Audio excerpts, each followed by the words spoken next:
Ya, ketemu lagi Pak Ustadz. Assalamualaikum warahmatullahi wabarakatuh. Waalaikumsalam warahmatullahi wabarakatuh. Pakai yang lengkap, Pak?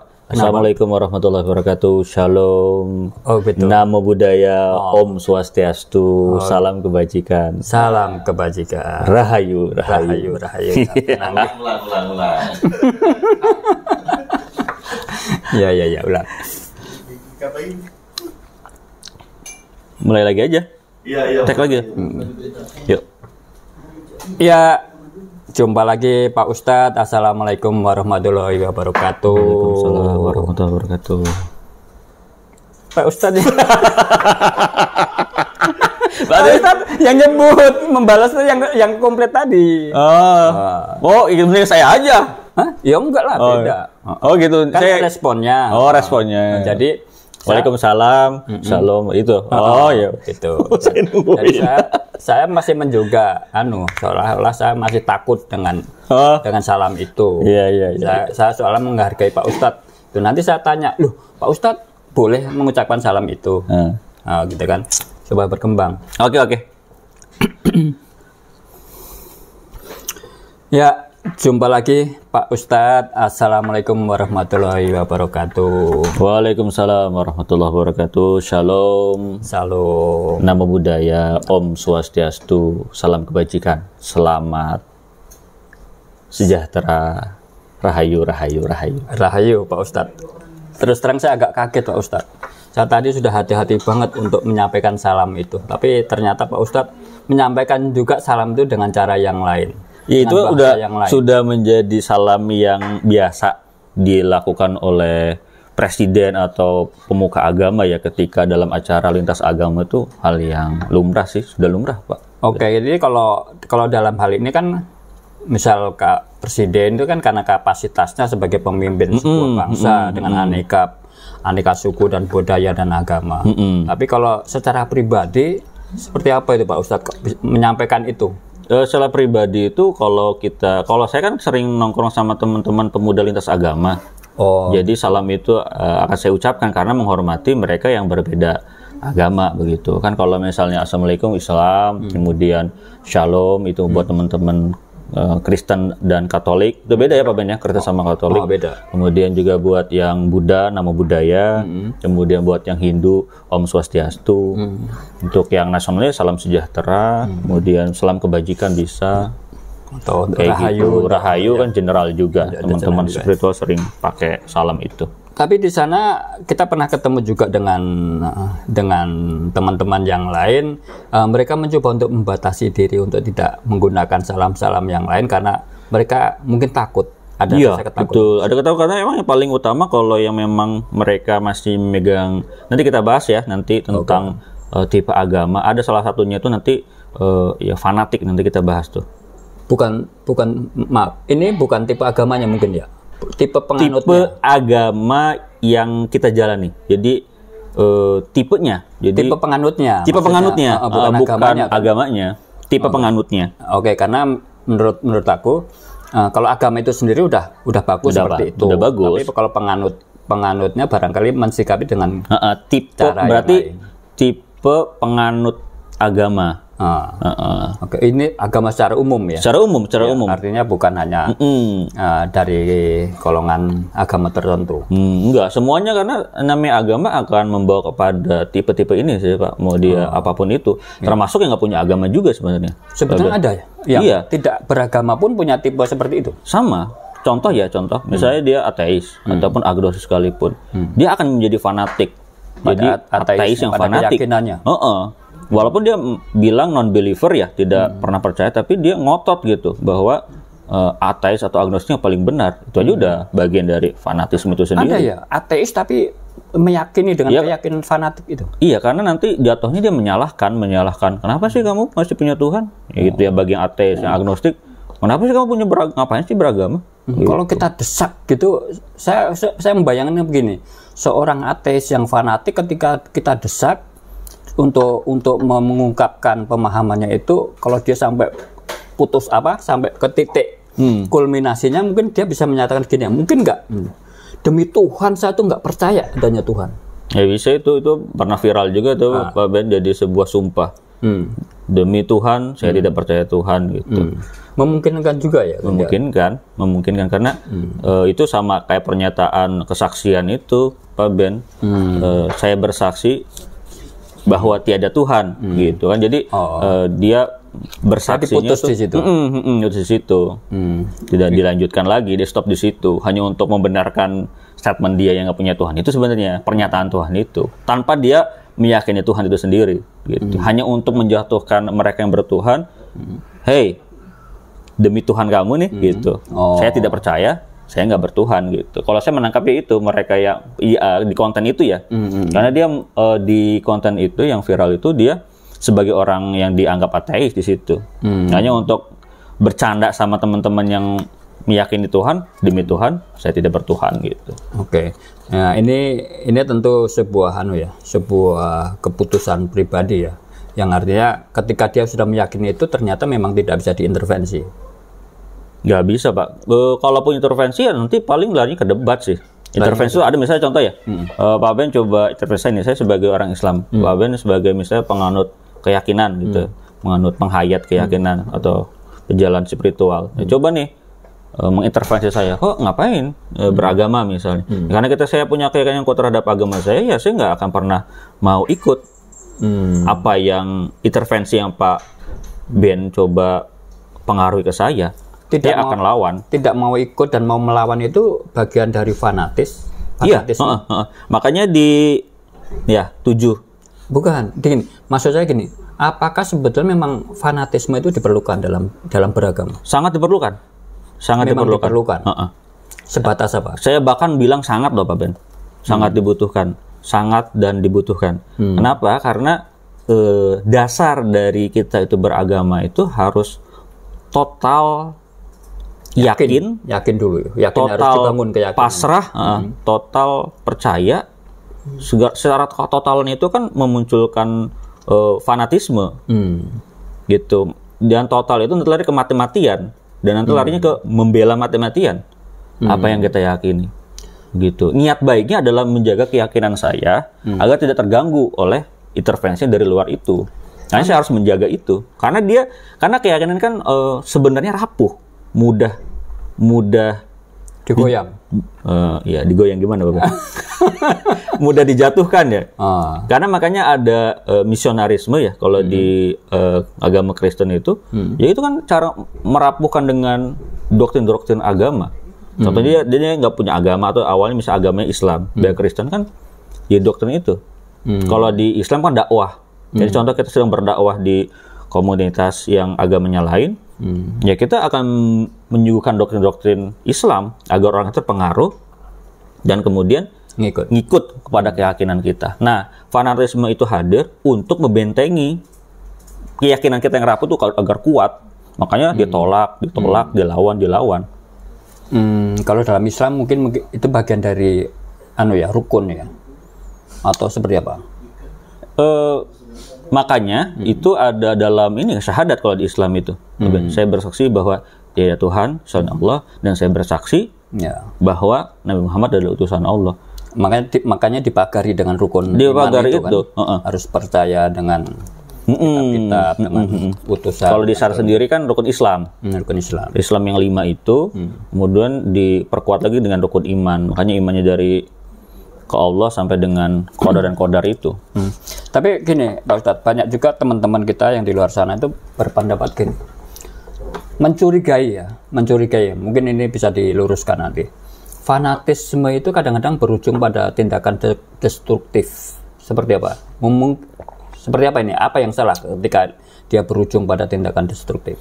Ya kepada nanti yang lagi yang biasanya muncul di TV itu orang-orang yang fanatik itu jadi teroris biasanya kan. Yang orang-orang yang fanatik itu yang berlebihan, yang udah fanatik dan dia berlebihan itu, dia akan menjadi seorang teroris. Gitu. Kenapa menjadi teroris? Karena nantinya akan percaya terhadap teks-teks yang sebenarnya multitafsir. Yang nanti kalau ada orang yang mengarahkan, wah ini kamu bisa berjihad nih, caranya dengan bom bunuh diri misalnya.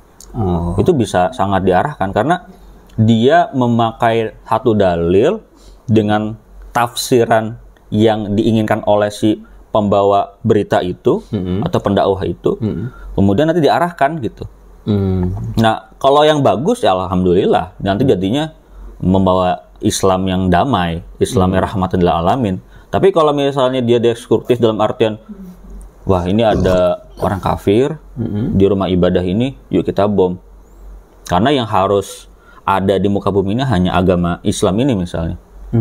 Gitu. Atau ini bagian dari yang melawan jihadul kufar gitu, melawan orang-orang kafir. Itu di titik apa dia sampai bisa melenceng dalam tanda kutip ya, menjurus ke sana gitu. Kok tiba-tiba... Contoh yang paling mudah sih dengan melihat penderitaan rakyat Palestina itu bisa jadi pemicu juga tuh Pak Ben. Pemicu ya. Atau konflik-konflik di daerah yang ada konflik agama. Gitu. Lihat nih saudara kita pernah dibantai. Itu bisa pemicu Pak. Wah, saudara saya dibantai di daerah ini karena agamanya ini ada di itu. Jadi dia tidak melihat secara utuh atau secara menyeluruh ya sejarahnya seperti apa. Kemudian yang dia arahin kebenciannya itu. Gitu. Jadi fanatismenya itu sebenarnya kalau diarahkan kepada kebermanfaatan dan kebaikan akan menjadi baik. Tapi kemudian ketika fanatisme itu diarahkan kepada keburukan, dia akan menjadi destruktif atau menghancurkan. Kalau saya begini Pak Ustadz, melihatnya begini, ini kesimpulan awal kita ya, ini mungkin masih terlalu prematur. Tapi misal gini, tindakan-tindakan yang terlanjur destruktif itu, fanatisme yang berkelanjutan, ya kan? Mungkin gini, ketika dia fanatisme itu disikapi secara personal itu mungkin baik.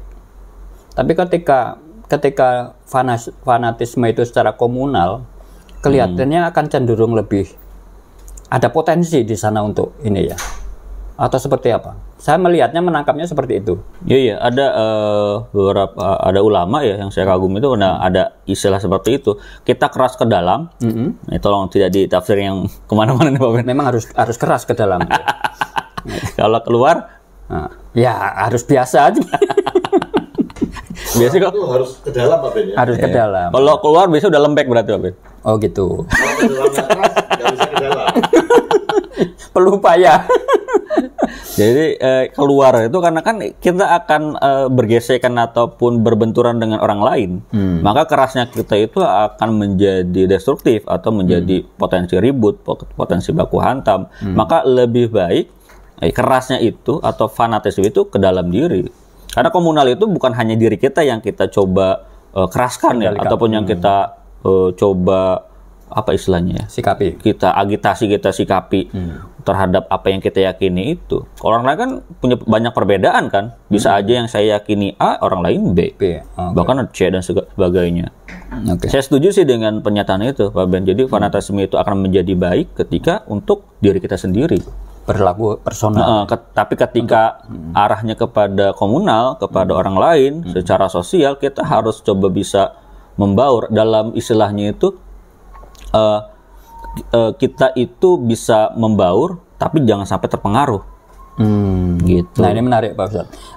Pak Ustadz kan sudah terbiasa bergaul dengan lintas agama.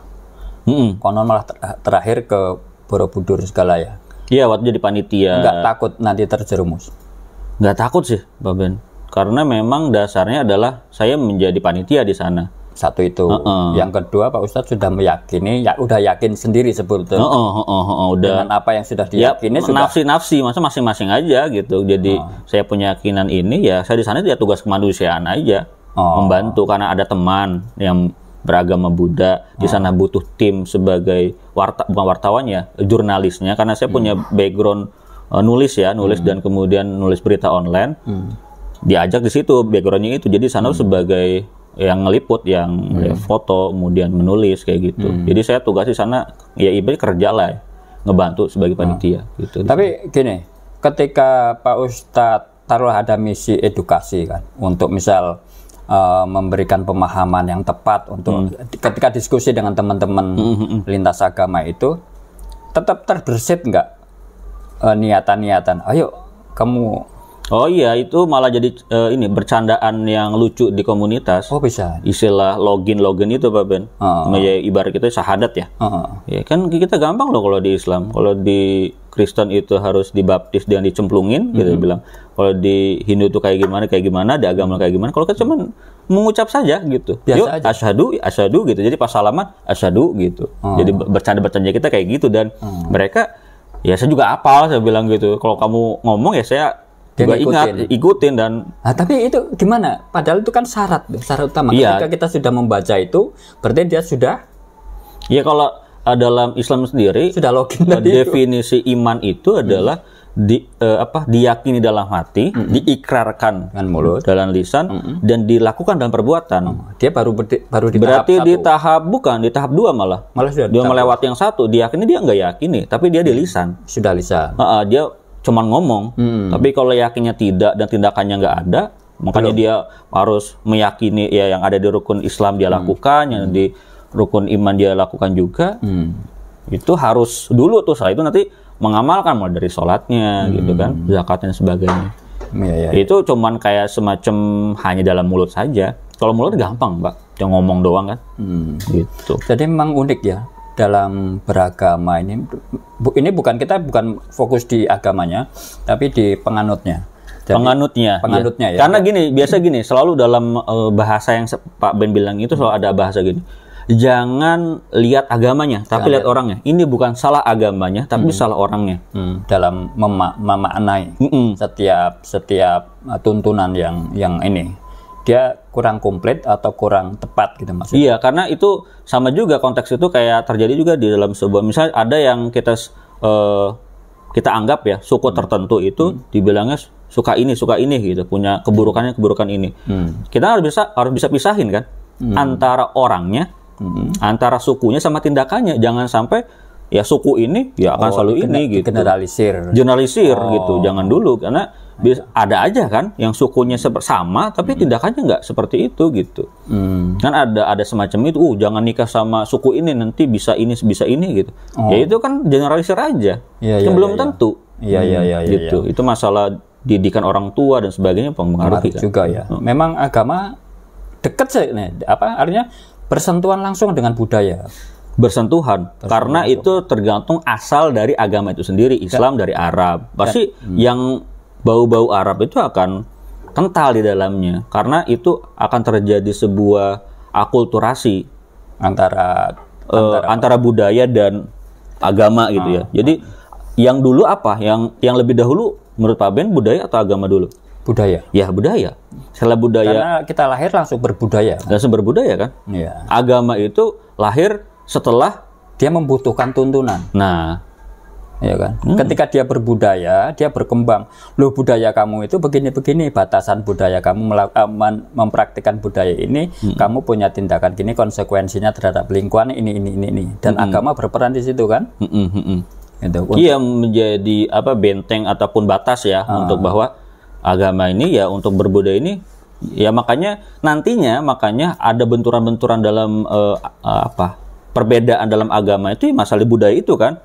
Di Islam itu nggak biasa tuh kayak menyembah patung. Ya kita biasanya seperti ini gitu. Ada perbedaan itu kan dari pengaruh dari budaya yang dibawa juga dalam agama itu. Tapi ada juga orang-orang di luar sana, yang beberapa orang yang berpendapat Bang, jangan mencampur adukan antara agama, tuntunan dan budaya. Itu seperti gimana dong kita mencikapi itu? Ya itu kan ada dalilnya Pak. Dulu pas saya masih aktif ya, maksudnya aktif ngisi di teman-teman SMA itu ada dalilnya bunyi itu yaitu mantasabaha biqaumin fahuwa minhum gitu. Barang siapa yang mengikuti atau mencampur adukan agama, dia adalah bagian dari orang tersebut, dari orang yang mencampur adukan itu. Misalnya itu contoh ya yang nanti dekat ini Valentine Days itu, hari kasih sayang itu. Itu kan budaya barat atau budaya non-muslim. Nah ketika kita melakukan hal yang sama, kita bagian dari agama itu. Makanya ada istilah jangan campur adukan. Gitu. Jadi agama itu memang menjaga dan membatasi kita untuk hal-hal yang tidak ada dalam tradisi agama itu. Kalau menurut Pak Ustadz itu sebaiknya memang agama harus dijaga kemurniannya atau mengikuti dalam konteks tauhidan iya, tapi dalam konteks muamalah, hubungan sosial itu kita bisa fleksibel karena manusia selalu berubah. Di zamannya Pak Ben misalnya, punya ya zaman dulu seperti apa, di masa saya kayak gimana? Jangan Kan? dibilang jangan dulu Kak. Kesannya saya tua banget. Zamannya Pak Ben itu istilahnya. Kesannya tua banget saya tuh. Kita tuh masih seumuran Pak Ustadz, tidak ya? Masih generasi Z ya Pak ya. Kalau Gen Z, ini masih generasi Gen Z. Kalau generasi Gen Z, Pak Ben punya mental health apa? Biasanya gitu. Saya tuh fleksibel kok. Overthinking, apa gitu. Biasanya gitu. Ciri khasnya Gen Z itu gitu. Ditandai dengan kelemahan mental biasanya. Gitu. Gampang overthinking, butuh work balance. Beda lagi Gen Z. Sudah tua.